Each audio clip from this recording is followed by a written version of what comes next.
Hello, good morning, Philippines. Time check. It's 7:34, 33, 7:33. Araw ng Thursday, Wednesday, Webes. April 25, araw ng Webes again. It's 7:35. And again, I'm Oscar, and this is Millennial Memo. Personal stories of a millennial government employee living here in the province of Nueva Ecija. So, just want to share with you our latest activities today. My activities yesterday. So, kahapon, nag-inspect kami ng hospital again. And chinek namin yung auxiliary, yung CCTV, and yung wireless connections. Ang tingin siguro nila sa amin, ang chinecheck lang namin is yung CCTV. Pero, but that's it. We're also looking at Wi-Fi connections, data cabling, data cables, data cables and telephones. So, upon checking, I don't know, na i-video ko din naman to. Useless kasi yung data cable. Tingin ko pinagkapiraan lang yun. Sa pag-usap namin ni Sean, yun nangyari. Kasama ko siya nag-inspect. Magiging useless kasi yung data cable. And with current setup, I don't know kung magkano na gastos dun. Waste of money. A waste of money. Wala kasing easy pumirma eh. Wala kasing easy nag-check. Kaya nagkaganon-ganon. Hirap pa naman doon, sabi nila magiging half yung 50-50. Owned by the government and owned privately. Eh di yun nga, pag chinek ng private companies yun, hindi sila magiging satisfied. So papagawa ko na lang siya ngayon ng inspection report and kung ano yung mga recommendations na pwede niya ilagay. Kung inabot ng milyon yun, yung data cabling na yun, patay tayo dyan. Problemang matindi. I don't know. Yun nga kasi hindi naman nila kinoconsider yung mga IT professionals sa mga ganung bagay. Hindi nila kinoconsider yung expertise.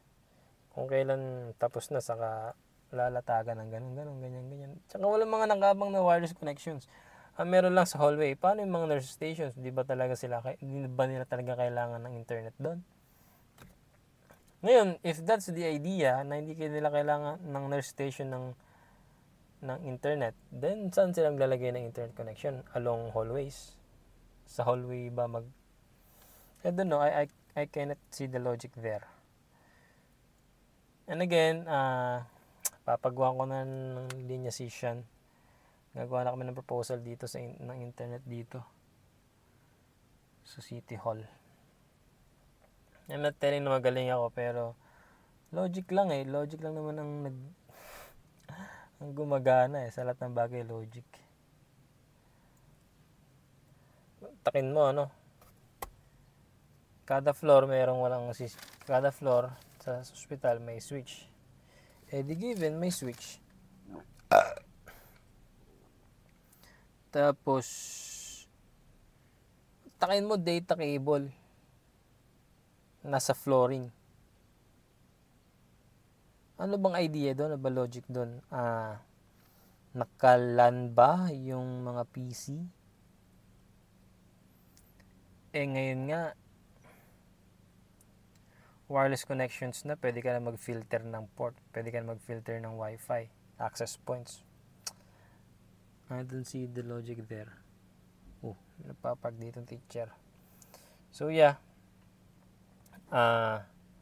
Also, kahapon, chinek namin tong pansamantalang ginawa naming network para lang makapagbigay kami ng internet. Pero, final na namin, bibili na kami ng mga switches. Siguro mga 24 port switch tapos mga access points. Siguro mga 20 access point. Hindi na. Yun na lang switch kasi may mga access points naman ang available. Siguro dagdag na kami na 5 na pwedeng gamitin. And aside from that, access points, which, yeah, where we are looking at MikroTik, or what's the other one? TP-Link. Ako sana is Ubiquiti sana yung gusto kong set up sa city. Pero again, ibigay ang hilig natin kay Sean, gusto niya daw TP-Link. Ang gusto ko sana Ubiquiti, pero gusto ko sana itry yung MikroTik. Pero ang gamay naman ni Sean is TP-Link. So, however, in ICT kasi, you have to adapt kung ano man ang available na supplier. Ganun lang naman eh. Sila naman lang yan, nagagawa ng filtering, nagagawa ng configurations. Basic.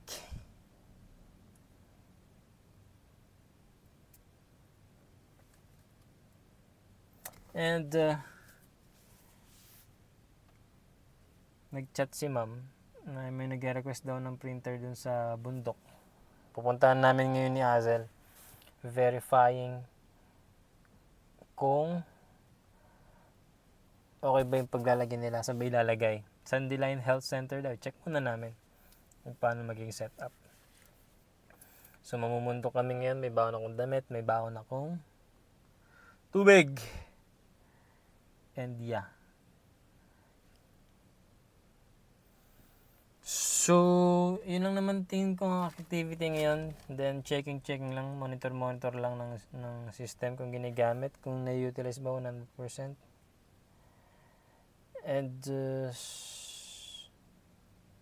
I don't see any problems na yung mga gumagamit sa system. Yan, may tumabi sa akin videos. Okay. Honda kasi itong gamit ko eh. Wala lang. Mema lang. So, I think may event dito sa likod. Ang daming estudyante. Sino kaya itong mga to? High school? Senior high school? Again, mayroon akong, bago ako mag-start ng video, meron ako na panood na sa TikTok na about sa tubig. Pag naubos na yung laman, itatapon na. So, sa actual na buhay daw, ganun. Pag wala nang pakinabang, tapon na lang. So, maraming ganun din.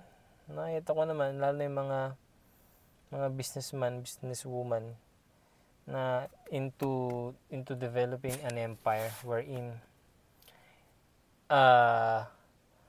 gagawin nila, ititrain nila isang tao to perform, to do their job on their behalf. Kapag okay na, na-perform na maayos ng tao, fire. Tapos, ang usapan. Kasi ang hirap sa panahon ngayon eh, no?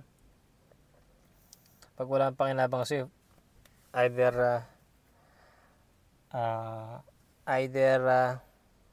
hindi ka nila papansinin, wala nang career growth, wala nang career development, parang ganun ba? Hindi ka na kailangan ng kumpanya. Hindi ano pang gagawin sa'yo. Pabayaan ka na lang dyan. Hanggang sa ma-depress ka, naisipin mo na lang, mag-resign na lang ako. Di naman ako pinapansin. Sayang na may effort ko dito. Mga ganun ba? That's why, as a person, you must invest in yourself, in your career, kung saan, as long as tumataas ka, you must build your network. Communicate with others, diba? Mga ganun bagay, build rapport, mga ganun, para in times of crisis you can find jobs or build your own empire. Mga ganung bagay ba. Kasi sa akin hindi ko rin alam eh, yun nga, hindi ko naman in-expect yung masteral ko is magagamit ko sa pagtuturo. The good thing about it is nagamit ko yung pagiging masteral ko sa part-time. Hindi ko pa nagagamit yung aking masteral dito sa LGU. That's okay naman yun. Yun nga lang, Hindi kasi kailangan ng LGU ng PhD. Hindi naman kailangan ng ganun eh. Kaya useless lang din. Yun ang ala sa pagpa-part-time, magturo ka. Mag-build ka ng connections. Yun lang yun. Ngayon, kung kailangan ng PhD sa sa QS, Quality Standards ng LGU, kaya mag-aaral ako eh, hindi naman. Di ba? Sayang lang din naman, pagod. Una-una, gastos pa yun. Pangalawa, useless lang din. So, ba't ba ako kasi nag-masteral? So, kaya ng masteral is depression. Nung kasing nasa college. Nung nasa engineering ako, Office of the City Engineer, feeling ko, yun yung trabaho ko, sawa ko, na parang wala na bang igaganda pa ginagawa ko. Nandidepressed ako na parang paulit-ulit. Sumusweldo ko, ipang-grocery ko, pambayad ko ng bills. Paulit-ulit na routine. Hanggang sa depressed ako na wala na yata mangyayari sa akin. Yun yung sinasabi nilang sigurong 20s, 30s na na parang di mo alam gagawin mo. So yun, just to make myself busy. Nag-aaral nga ako. 2 years ako nag-masteral sa NUST, Master of Engineering Management. So, naging classmate ko yung mga taga-NECO, meron ako naging classmate na sundalo, meron ako naging classmate na taga-Sahelco, may naging classmate na mga businessman. Yun, nakapag-build naman din ako ng network. May connection ako sa Fort Magsaysay. Sa Fort Magsaysay, sa Philippine Army. Nakapag-build din ako ng connection sa NECO. Pag wala kaming kuryente, tinatawagan ko yung mga classmate ko. Pagka napunta ako ng San Jose, tinatawagan ko yung mga klase ko sa San Jose Electric Co-op. Yan. Madaan ako doon, kain-kain ako doon. Mga ganun bang bagay. Ngayon. Yeah. So, and then, last year kasi, buti na lang may masteral ako. Then, nag-chat sa akin yung teacher ko dati na if I'm willing to work or to teach in Wesleyan. Noong una ayaw ko. Kasi una okay naman sinusweldo ko. And then, wala pa na din naman akong baby nun. Hindi pa ako kasal. Pero inisip ko na noong time kasi niyan, I find myself wala rin namang improvement sa city. Kaya ginrab ko. Ano gagawin? Maghihintay na lang ba ako ng promotion sa city? Paano kung di dumating? Di sayang lang din yung opportunity. So, I grabbed it. Yan, naka isang year na ako eh. Isang year na nga ba? 1.5. 1.5 na. Nag-start din ako ng January 13, February 13. Nag-start ako January last year, 2023. Nag-start ako second sem sa Wesleyan. And then, pagpasok ng summer class, wala akong klase. May nag-post nag-share yung kabrad namin sa ICPEP, Institute of Computer Engineers of the Philippines, na hiring sa Santa Rosa ng IT. Then, tinry ko kasi nagtuturo na ako sa Wesleyan. Magandang magandang tawag dito, background. Kasi una-una Wesleyan, Autonomous University yan. Pagka sinabing Wesleyan, meron tong K, mga ganun. So, natapat yung dean kasi sa Pampanga, Holy Cross Pampanga. Kaibigan yung VP dito, Santa Rosa, ACC Santa Rosa, tinawagan. Ayun, sabi sa akin, try mo, magpunta ka. Ayun, tinawagan na pala. Ayun, natapat naman na in-interview ako ng VP. After ng interview sa akin ng VP, demo teacher. Ibot nila yung misis ko, teacher. Nung mga time na yun, pagka pala demo teaching, magdi-demo ako paano ako magturo. So, ayun. Dinemo ko yung expertise ko sa may mapping, QGIS. Pagmamapa. Hindi yun. Great. Galing. Pasok! Sabi naman ni Sir John Philip kasi is ano lang yan. Tawag dito. For compliance. Kasi nga, pasok na din naman daw ako. At ang nag-endorse naman daw sa akin, si VP Lumanlan. E di yun. No? Ginrab ko na yung Holy Cross hanggat wala pang load na binibigay sa akin yung Wesleyan. Hindi ko alam kung i-renew pa ako ng Wesleyan eh. And natapat, merong dalawang irregular first sem. Yun. Napunta sa akin dalawang irregular. Yun ang load ko. So alanganin pa pala ako ng first sem ng Wesleyan na walang load. So buti na lang may Holy Cross. But then again, so yung Holy Cross kasi and Wesleyan are just side hustles. Anytime pwede nila akong hindi i-renew. After ng semester na to, kung di nila ko i-renew, patay, wala na akong ibang income. So meron pa naman din akong 1 month. Kasi ano pa eh, ang finals is 1 month pa. Hanggang April, no? Hanggang May 24.